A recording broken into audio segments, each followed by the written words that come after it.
So number one, get into wealth. Number two, stop trying to keep up with the Joneses. Number three, manage your desires. There's a little bit of sacrifice going on in there, but that's okay. You can do it because if you sacrifice, you never have to suffer. So really make sure that you are getting into wealth and not going after every new thing that comes out. You don't have to get the new iPhone. Thanks to 1, 2, 3, 4, 5, 6, 7, 8, 9 for joining. So you don't have to buy every new thing that comes out. Nothing's going to happen. The world won't end if you don't have the new big screen TV or flat screen TV. The world won't end. If nothing is wrong with your television, don't go buy a new television. Keep the one you have. Um, Focus on what's really important. And so if your TV breaks, go buy a new TV. If you need to spoil yourself, reward yourself for some great things that are going on in your life, for really building that wealth. If you have it to spend, spend it. But if you don't have it to spend, don't. And especially don't go into debt. Hey, Holly, don't go into debt trying to keep up with the Joneses or just not manage your desires. So manage your desires is number three. You're getting into wealth, you're not focusing on the Joneses, and you're managing your desires. So number four, I want you to start saving, even if it's $25 a month. Just start the habit of saving. I don't even care if it's $10 a month. You just really want to start the habit of saving and maximize that habit by putting that money in an account that's kind of far away from you. It doesn't have a debit card associated with it. It is not connected immediately to your account. One of the things I do with my clients is I help them set up an online account. It could be, hi, Drew. Thanks for joining. You could be a Capital One 360 where it's an online account. There's no bank you can go to and swipe your card to get it. And it takes you about 3 days to actually get it. Hey, Saul, thanks for joining. It takes you about 3 days to get it into your account. So by then, you probably kind of thought about what you were doing and you talked yourself out of it. So set up a savings account that's away from you. Maybe a credit union would be good, and it can come directly out of your paycheck or directly out of your bank account. And even if you just start with a small amount just to get the habit started, let's say $25, then have that go, and you won't miss that. You won't miss the $25. That's like one night out of eating out. So thanks for joining. So let's get into the real debt strategy. So let's say you have debt. You have, let's say, 5 credit cards that you need to pay off. What do you do? Now, I have a strategy, a debt. Thanks. Hey. So I have a strategy for paying off debt. There's 2 ways you can do it. 1, you can do it yourself. I'm about to tell you how you can do it yourself. 2, you can hire me in my company, and we do something called Debt Zero, and it's a debt payment strategy. You upload all your information online. It kind of keeps you informed. It holds you accountable. Tells you how you're doing. You get to monitor it. That's a great way to do it because you're not alone. You've got me, you've got the company, you've got the online tools. So Debt Zero is part of the protection plan. And if you want more information about the protection plan, go to my website, KineCorder.com. That's KineCorder.com. Fill out the form, click on the link that you want to join or you want some help, and fill out the form. And then I'll contact you. We'll do a consultation and we'll get you set up for the protection plan. So back to the strategy. So let's say you want to do it yourself or you just want to get some idea of what it's going to look like. So I want you to know first that I paid off $50,000 of debt. Thank you. I really appreciate that. You can stay focused. The world is run by pretty people, So I take that compliment, but I say stay focused and let's talk about debt. So let's say that, so I was telling you, I paid off $50,000 of debt. When the market crashed in 2008, it didn't affect me right away. 2009, 2010, okay, I will. 2010 is when it really started to hit me because I had some residual income, but that residual income started to fade. Well, I didn't change my lifestyle, even though my income had changed. And so I started using credit cards and, kind of scrambling to try to keep my life going, but it just wasn't happening and money wasn't coming in as fast as it used to because things were just changing. My clients didn't have as much money. The world didn't have as much money. Things were changing, especially in the United States. So I ended up with $50,000 of debt, some of it loans, some of them car loans, some of them credit cards, just, a combination of different things. And I was determined not to file bankruptcy. I said, absolutely not. I won't do it because I know the implications that filing bankruptcy can have on your credit and how much it can cost you over the lifetime of that bankruptcy. And so thanks, Zoe, for joining. So I was determined I'm not going to file bankruptcy. I'm going to pay off this debt. And so I put myself through this plan that I'm just about to tell you about. Thanks, Magoo, for joining. And this is how I paid off that debt. And still today I do this strategy with my clients. And if I ever have to go back to that same, like, let's say the market crashes again, we don't know if the recession is going to happen again. That's why I teach these strategies because we don't know what's going to happen. We didn't expect the first depression or deep recession to happen, but it did. And so we have to be prepared for these things. So I'm getting you prepared. So here we go. Let's say you have 5 credit cards. And in order to get into wealth, you need to pay down that debt. So what you first do is take each one of those statements, write down the balances, and write down the interest rates. Now, what some financial experts say is to pay off the cards with the highest interest rate. And that is very good advice.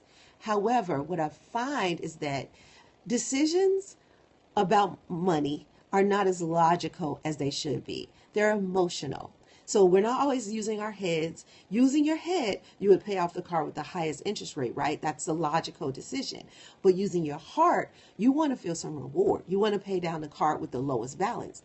And so the faster you pay something off, the better you're going to feel. Oh my gosh, I just paid off a credit card. Yay, this is going well. I'm doing good.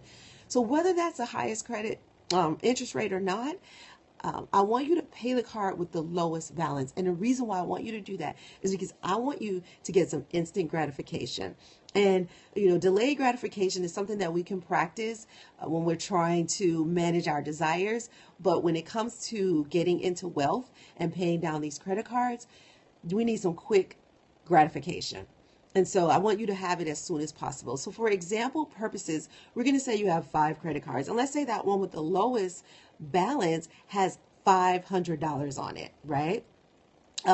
So you take that card with the $500 and let's say across those 5 cards, the minimum payment is $25.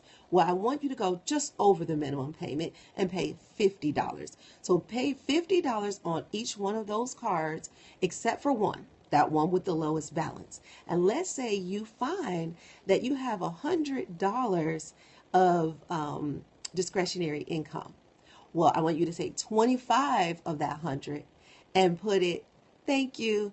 I want you to take 25 of that $100 and put it to savings. Remember, we talked about maximizing your savings, a big part of getting into wealth. And so take 25 and start that saving habit, right? Just put it on some automatic $25 a month, come right out of your account and go right into your savings, whether it's at the credit union or that online account we talked about. Just make it automatic. $25 goes into your account, right? The other $75, I want you to put it towards your $500 credit card. So let's say you're paying $100 a month, because remember the minimum payment was $25.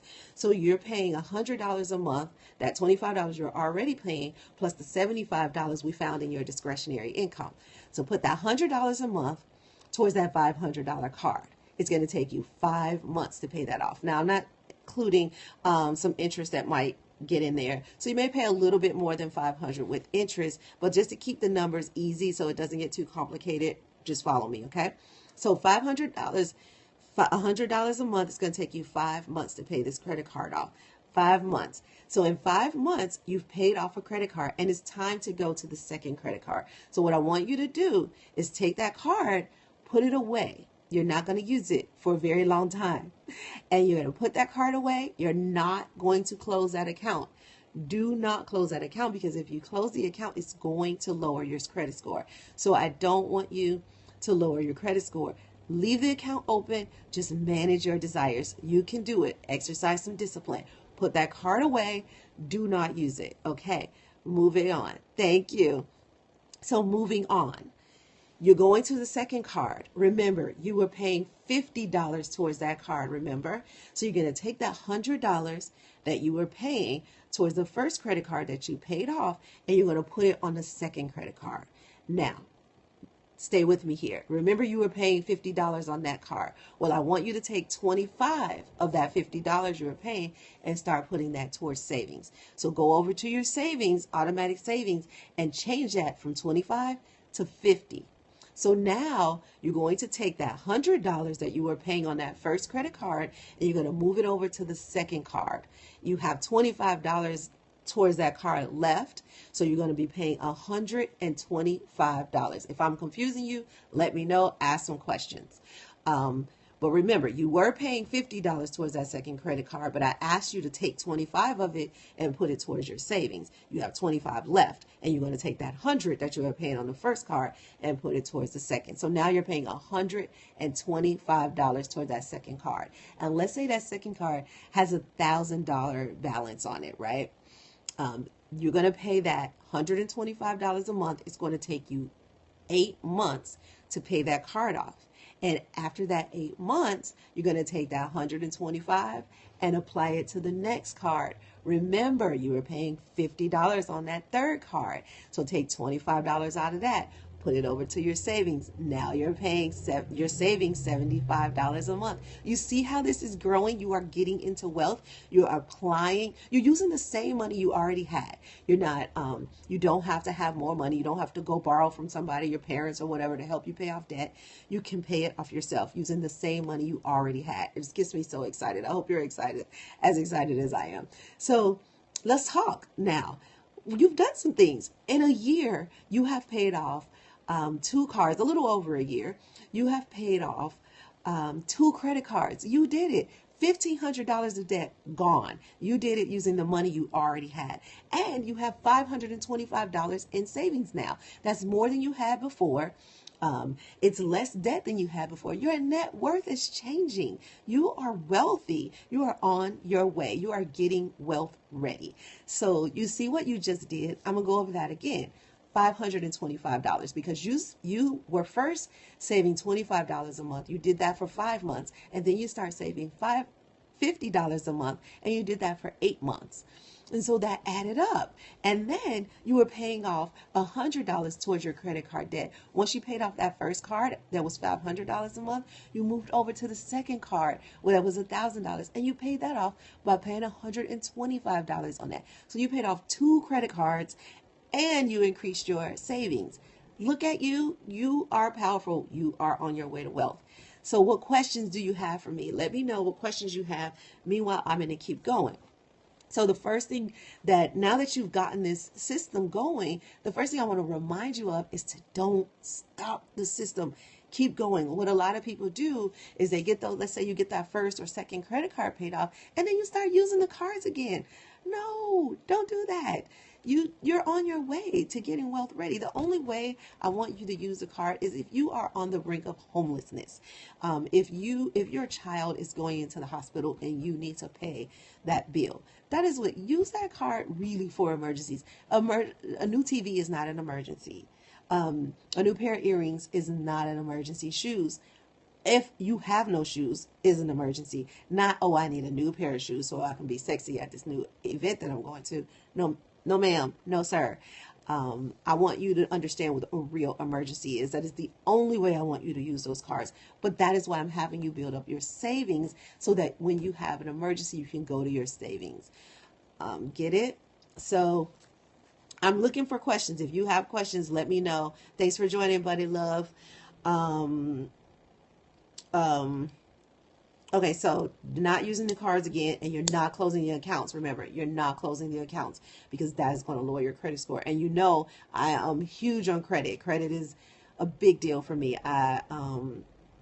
I think that I know that cash is king, but credit is queen. And if you have the right credit, it's a lot of things you can do that you wouldn't be able to do if you didn't have credit.